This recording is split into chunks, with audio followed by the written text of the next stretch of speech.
আল্লাহ পাকের প্রতিটা সৃষ্টি এক একটা রূপক মেসেজ দিচ্ছে। জানেন, রাবার গাছ দেখেছেন? রাবার গাছ, যে গাছ থেকে রাবার হয়, গাছটাকে দেখবেন পরিচ্ছন্ন, গাছটা পরিষ্কার। যে নিজে পরিষ্কার করে সে নিজেও পরিচ্ছন্ন। জমিনের মধ্যে দেখবেন মৃত জমিন, বৃষ্টি পড়লো, সজীব হয়ে উঠলো। সবুজ ধান ক্ষেত, এই সবুজ ধান ক্ষেতটা আপনার যৌবন, আস্তে আস্তে ফসল হবে। এই ফসল হওয়ার টাইমটা হচ্ছে আপনার পৌরত্ব। এরপরে ফসলটা কেটে ফেলা হবে। এই ফসলটা আপনার ভালো কাজ, আমলে সালেহ, এটাকে রেখে দেওয়া হবে। বাকিটাকে হলুদ বর্ণের যে খড়কুটা, এটাকে জ্বালিয়ে দেওয়া হবে। এই যে ধান গজালো, একটা সিজন গেল, এর মধ্যে আপনার দুনিয়ার জীবনের হায়াতের রূপকথা আছে। জি, পাহাড়কে দেখেন, পাহাড় বিশালতা নিয়ে দাঁড়িয়ে থাকে। ওর গায়ে যতই ঢিল মারেন, লাথি মারেন, সমালোচনা করেন, সে নড়বে না, তার জায়গা থেকে থাকবে। সে ওর জায়গায় স্থির থাকবে, কিন্তু সে শান্ত থাকে, সে চিল্লাফাল্লা করে না। তাই যারা সাহসী বীর, তারা বেশি কথা বলে না, শান্ত থাকে। যারা পাহাড়ের মতো দৃঢ়, ওরা বেশি কথা বলে না। সাগরকে দেখেন, বিশাল সাগর। কক্সবাজারে যান, সাগরকে বিশাল সাগর গর্জন করছে, ভিতরে অনেক সম্পদ, অনেক মাখলুক আছে। আপনি সামনে গিয়ে দাঁড়ান, বিনয়ের সাথে আপনার পা ধুয়ে দিবে, কোনো অহংকার করবে না। প্রতিটা সৃষ্টি আল্লাহ পাকের এক একটা মেসেজ দেয়। ঠিক মেয়ে মানুষও একটা মেসেজ দেয়। কি মেসেজ? আল্লাহ পাক মানুষকে সবচেয়ে সুন্দর করে সৃষ্টি করেছেন, আর মানুষের মধ্যে মেয়েদেরকে সবচেয়ে বেশি সুন্দর করে সৃষ্টি করেছেন। আল্লাহ পাকের সবচেয়ে সুন্দর সৃষ্টি হচ্ছে মেয়েরা, এবং তারা খুব নরম হয়, নরম, প্রজাপতি ধরার মতো। প্রজাপতিকে ধাপ করে ধরতে পারবেন না আপনি। শক্ত করে ধরতে গেলে প্রজাপতি নষ্ট হয়ে যাবে, মরে যাবে। প্রজাপতিকে কোমল ভাবে ধরতে হবে।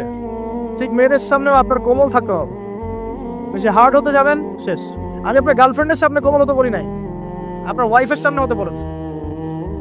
কোমল থাকলে আপনি জিতে যাবেন। দেখবেন দুনিয়া চিল্লাফাল্লা করছে আপনার বাসায়, আপনি চুপচাপ আছেন, পাহাড়ের মতো কোমল আছেন। 5 মিনিট পর দেখবেন নিজেই ঠান্ডা হয়ে এসে বলছে, আচ্ছা সরি, ভুল হয়ে গেছে। আর যদি আপনি চিল্লাফাল্লার কাউন্টার দিতে যান, তাহলে দেখবেন সুটকেস গোছানো শেষ, বাবার বাড়ি চলে গেছে। ডিল করা খুব ডিফিকাল্ট। এখানে আপনাকে খুবই সবরের পরিচয় দিতে হবে। আল্লাহ পাক বোঝাতে তৌফিক দান করুন। আর আমরা মা বোনদেরকে রিকোয়েস্ট করব, 4টা মূলনীতি মেনে কাপড় চোপড় পরবেন। আপনার কাপড়টা এমন হবে না যে কাপড়টা পরলেও অঙ্গ প্রত্যঙ্গ দেখা যায়, বোঝা যায়, এমন হবে না। কাপড়টা এমন হবে না এত টাইট ফিটিং যে আপনার অঙ্গের উঁচু নিচু অবয়ব বোঝা যায়, এমন হবে না। কাপড়টা এমন হবে না যেটা অমুসলিমদের পোশাক, আর কাপড়টা এমন হবে না যেটা পুরুষদের পোশাক। এই মূলনীতিগুলো মেনটেন করে কাপড় পরবেন ইনশাআল্লাহ। এছাড়াও মেয়েদের কথায় পর্দা আছে, চলনে পর্দা আছে, ওঠা বসায় পর্দা আছে। নামাজ পড়ার সময় তাদেরকে কিছুটা শালীনভাবে নামাজ পড়তে হয়। তাদের চোখের দৃষ্টির মধ্যে পর্দা আছে। এগুলো কে শিখাবে এখনকার মেয়েদেরকে? সবসময় বিজি দেখবেন নতুন কোন সিরিয়াল আসছে, নতুন কোন ফ্যাশন আসছে, নতুন কোন পার্লারে কি আসছে, কোন কাটিং আসছে, কোন নায়িকা আসলো, ওই যে বাংলাদেশে কোন এক নায়িকা আসছে, তাই নিয়ে মিডিয়াতে এমন তোলপাড়, মানে কি নাকি একটা অবস্থা। আল্লাহর কাছে তোমার কি মূল্য আছে? হে, আল্লাহর কাছে তোমাদের কি মূল্য আছে?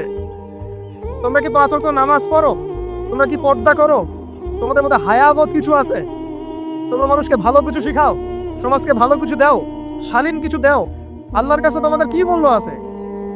নবী সাল্লাল্লাহু আলাইহি ওয়াসাল্লাম তো জাহান্নাম দেখে সেই কথাটাই বলেছেন, আমি জাহান্নাম দেখে আসলাম, সেখানে বেশিরভাগ অধিবাসী হচ্ছে মেয়ে, নারী। কি কারণ? তারা এমন কাপড় চোপড় পরে বাইরে ঘুরতো, যেই কাপড় পরেও তারা নগ্ন থাকতো। আমি কি ব্যাখ্যা করতে হবে? আপনি দেখতে পারেন না? এবং তারা স্বামীর সাথে কুফরি করতো। সারা জীবন স্বামী যদি তাদের ভরণ পোষণ দেয়, ভালোবাসে, মহব্বত করে, তাদের জন্য জীবনটা ক্ষয় করে ফেলে, এক পর্যায়ে গিয়ে বলবে, সারাটা জীবন তোমার কাছে কিছুই পাইলাম না। বাস্তব। এগুলোর কারণে মেয়েরা বেশি বেশি জাহান্নামে যাবে, এবং তারা মানুষ মারা গেলে মাতম করে, বুক পিঠ চাপড়া, এই কারণে যাবে, এবং তর্ক লাগলে অভিশাপ দেবে, সেই কারণে যাবে। আল্লাহ পাক আমাদের মা বোনদেরকে হেফাজত করুন। আসসালামু আলাইকুম। ভিডিওটি ভালো লাগলে চ্যানেলটি সাবস্ক্রাইব করুন।